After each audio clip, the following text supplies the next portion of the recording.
Hello, I've locked you in my basement here today to talk about number 6 and how I think there's some really interesting parallels between Shion and Nezumi and the idea of living for the sake of others. Major spoilers and discussion of suicide ahead. Also, if you have not read number 6, this will make zero sense to you and you should probably go do that first before watching this video, otherwise you will be deeply confused. Early on, we learn of Nezumi's gran dying in his youth, and while she was dying, she gave him a bunch of advice about how he could survive, and also that he must survive. Later on, we learn that he has the classic "my village and family were murdered" like rogue D&D backstory. So he's not just living for the sake of his grandmother, but also all of his dead family and friends. He's required to live for those who are already dead. There are also hints of suicidal ideation though too. For example, in the very first chapter when he just wants to give up on life. He doesn't, he continues to carry on anyways, but after the info we just learned later, it can be interpreted as more of him living for the sake of his dead family, living as a requirement. Later in the first volume, Shion goes through the wasp attack stuff and has his breakdown. During the attack itself, Shion is in immense pain, and all he wants to do is die so he doesn't have to suffer. He wanted to be released from this pain, this suffering. He didn't need to open his eyes. He didn't need to live. He wasn't asking for much. He just wanted to be released. He felt like someone had grabbed him by the hair from behind and was dragging him into the darkness. He felt relieved. All he had to do was lend himself to it. And then he would be taken to a better place. He would finally be able to sleep. A thick, bitter liquid was being poured into his mouth. It was hot. It slid down his throat, and Shion could feel himself rise up out of the darkness. But it also meant he was being pulled back into the throes of suffering. "Keep your eyes open." A pair of grey eyes were peering into his face. "Nezumi, I can't take it," Shion implored faintly. "Let me go." He was slapped sharply across the face. "Don't bullshit me. You're not going anywhere. Drink up." The strong and bitter liquid was forcibly poured into his mouth again. The darkness was lifting. First of all, one might say this doesn't seem suicidal, and I would honestly say the same thing. He's not under normal circumstances, he's pretty much being tortured alive, and I think pretty much anyone would be okay with dying in this scenario. More importantly though, is Nezumi's refusal to let Shion die. Even in the first chapter, Nezumi is shown to actually quite dislike others getting hurt because of him. He confirms that Shion knows what danger he's in when he's helping Nezumi because, quote unquote, "if you end up being wiped out because of me, I wouldn't like that. I'd feel like I did something horrible." It's why Nezumi helps out Shion so much in the first 2 volumes. He feels like he owes Shion for all that Shion has done for him, and so Shion is required to live so that Nezumi doesn't feel like he owes a dead man. However, by the time we reach the end of volume 2, his reasoning is different. If Shion died, something within him would change greatly. He didn't want to see Shion die. He would probably suffer. Not Shion, but he, Nezumi, would suffer from having to live and stand before Shion's corpse. He would be experiencing the same suffering again of being broiled alive in hellfire. You've got to be kidding me. I've had enough of this already. He didn't want to lose him. He didn't want to experience the remorse at having been the one that lived. Survivor's guilt. He doesn't want to experience the guilt of losing someone, of being the one tasked with the responsibility to live. He doesn't want to continue to live because of another's death. Back to volume 1, Nezumi has one of his few emotionally mature moments and picks up on Shion's distress from his scar and new hair colour and asks him this question. "Do you regret being alive?" It took a moment for Shion to respond. "What?" he said vaguely. "Oh, did you say something?" Nezumi sighed and knelt down in front of Shion, hooking a finger under his chin. He forcefully tilted Shion's face up. "Stop looking down and look at me. Snap out of your daze and listen to what I'm saying. Are you lamenting it?" Lamenting? What? Being alive. Nezumi's immediate notice that Shion could be having suicidal thoughts could be indicative of someone who has grown up with suicidal thoughts and know what they look like. Shion says no, he doesn't want to die. Regret? Regret? Regret? Towards living? Was he lamenting the fact that he was alive and sitting here looking as he did now? Shion slowly shook his head. "No, I'm not." He didn't want to die. Even if he had been struck down, he would have crawled across the ground to stay alive. He had no clear goals or hopes. He had no sight of the future. His body had changed startling and his soul was in turmoil. But he still did not want to die. After this, Shion goes on to wax poetic about how beautiful life is, but it still gives us an insight into Nezumi's potential suicidal ideation, and Shion's desire to live now doesn't disqualify his future desire to die. Both of our protagonists cling to life, but would be alright with dying if someone else was willing to do the dirty work of killing them. So, skipping quite far ahead, Shion and Nezu have infiltrated the correctional facility to save Safu, and they have the interaction where Shion asks Nezumi to borrow his knife so he can kill himself. Shion says he would hate for Nezumi to have to kill him, but Nezumi says that even giving Shion his knife would be assisting his suicide, and the blame would still fall on Nezumi. He then says, "Besides, then what would you have memorized the layout of the correctional facility for? We're just starting to need your brain the most. I'm not going to let you forfeit the match now. I won't allow it. Without you, it'll be nearly impossible to escape from here. If you want to die, I won't stop you, but do it after we get out of here. Do you understand what I'm saying, right?" "Pretty well." "Then listen, it's just stalling. Got it, Shion? I need you." Shion takes this and uses it as his will to live. If he could be a necessary existence for him, then it was more attractive of dying in one stroke. This is an example of Shion living for the sake of someone else. He is not living for his own sake, for his own appreciation of life, but in order to help Nezumi. He is necessary so he can bear the weight of life a little bit longer. Neither Shion nor Nezumi survive because they want to, but because they feel like they need to. And his attempted suicide in itself was out of selflessness. He believed himself to be a burden that would be most helpful if he was gone.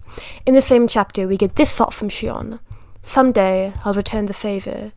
You said you needed me. I'll live up to it. I'll put my life on the line to protect you." Death is transactional. Nezumi saved Shion's life, so Shion will give it up for Nezumi in the future now.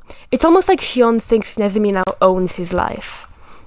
Later, in the best chapter of the series, Shion and Nezumi are cornered at gunpoint. Nezu thinks they're going to die, but he isn't bothered. He has accepted the idea of dying with Shion. He isn't worried about his life. As established in Volume 2, though, he would suffer if Shion were to die. He doesn't want Shion to die, but he's completely okay with them dying together. He doesn't have to go through the survivor's guilt if they share their death. Anyway, it's all fine because Shion, sweet, innocent, naive Shion, grabs a gun and shoots the guy who is going to kill them both. This leads to Shion having a mental breakdown because he feels like he's committed some kind of unforgivable atrocity.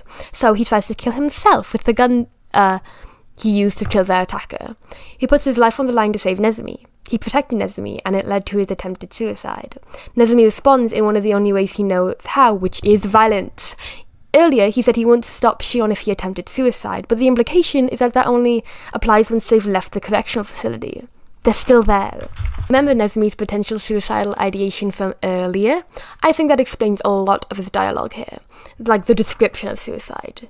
Who do you think you are? We've come this far and now you think you can run away? Put yourself out of your misery? Fucking bullshit.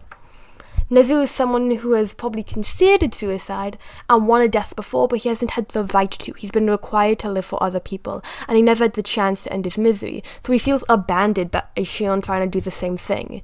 "You traitor," he says. Shion earlier made a promise, kind of, that he would live, not for his own sake, but for Nezumi. Nezumi still needs him, and now he feels like he's been backstabbed in 2 ways. Oh, by the way, if I get this out on the day I'm recording it, happy Killing Julius Caesar Day! He feels like he's been backstabbed in 2 ways. 1, Shion going back on his agreement to live for Nezumi's sake, and 2, the fact that Shion is trying to do something that Nezumi always wanted but never had the chance to do, to die. He's bitter that Shion would dare to make him watch Shion die from the survivor's guilt and the jealousy. He's pleading with Shion. He's pleading that he doesn't have to be the only one surviving while still dead inside. He finally has someone to share his suffering with, and now they're trying to end it, something he never felt he had the opportunity to do. I've also realized something else when I was talking about Shion living because Nezumi told him to. Shion shapes his entire life around Nezumi's word. He takes up the role as chairman because, yes, the doctor and Safu told him to, sure, but Nezumi's the one who forces him to commit to that promise. He forces Shion to stay in number 6 to rebuild it, while he finally gets to experience the freedom he's been working towards. And it's because Nezumi is Shion's world, not in a cute, romantic way, but in a very unhealthy and emotionally dependent kind of way. Which I'll be getting to that in a little bit more when I talk about Reunion, which is actually right now. The next section will have spoilers for Union 1 and 2, so if you don't want that hit, you can take, the key to get out of the handcuff. Just give that back when you're done with it. Could you, just hop out the window? I don't want my parents knowing that I'm keeping people down here. Right, thank you. See you next time. So, Reunion, yay! They're back together and we're all happy and stuff. However, they're actually not happy. Shion is actually having a crisis 24/7, and Nezumi reasonably thinks that it's all his fault. Because he knows that his leaving and the burden he did not help Shion carry are what causing all the issues in Shion's life. And that's something that is something that is heavily, heavily emphasized in Reunion. Nezumi feels incredibly guilty, so he feels like he just needs to fix it. He just needs to fix Shion's life. There's really only one thing I want to talk about for the first volume of Reunion, and that's in the final chapter where we get this line from Nezumi. Internally, he clicked his tongue at himself. What the hell am I going on about? What use is dredging up the past after all this time? He hadn't come back to confess his sins and repent, nor any such selfish sentimentality. Keep this in mind, it will be coming back very soon. Anyway, now, Reunion Volume 2 does not have any kind of English translation, so if I'm coding it, it is something that I translated myself and is likely to have errors. And also, any general information is going to be taken from the summaries provided by Eowyn on Tumblr, because I am not rereading a 200-page book in a language I do not know for this 7-page stream of consciousness essay. So, let's start out by looking at this orange band on the cover called an obi. They come with most Japanese books or manga, if you ever buy any, and they typically have some kind of advertisement on the book. The big text on the number 6 obi reads, "Ore wa anta ni sekai de ikite te hoshi." Nailed it. Which translates as, I want you to live in this world. I want you to live in this world. That's a quote Nezumi says in this volume in relation to Shion. And I'm fine. I promise. I'm fine. Nezumi wants Shion to live. That's all he wants. We learn that he has decided that as soon as he can, as soon as Shion feels that his work is complete, they are leaving number 6 never to return. Because that is what he thinks it means to live. To him, to live is to have freedom away from everyone else, and he sees how much Shion is suffering, so he decides to take Shion into his world and his meaning of life. To Shion, to live is to be with someone else, to share your life. Look at these lines from the 3rd chapter of Reunion Volume 2. On that day, I threw open my window screaming and reached my hand out to him, and he grasped it.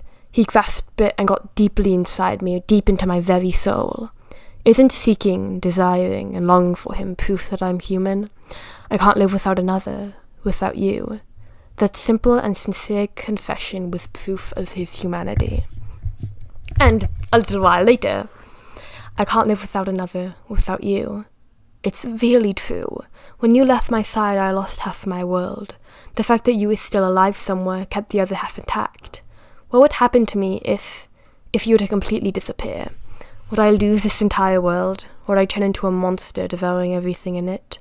A monster, a hideous and grotesque being. That's right, Nezumi. That's what I would be. In a reality where you're gone, I can't be certain that I would remain human. I'll just let those two speak for themselves.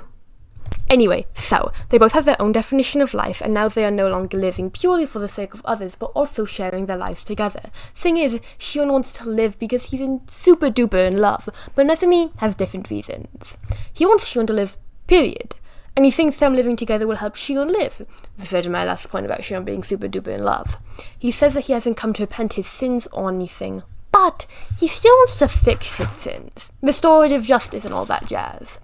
But he's not exactly doing what's best for Shion. Sure, he's doing his best to make Shion happy, but he's still kind of doing what his family did to him.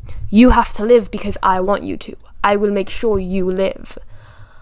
I don't have any kind of overarching message other than the fact that Asano Utsugo is good at writing and her deeply angsty doomed yaoi has captivated me. You can leave my basement and return to your families now.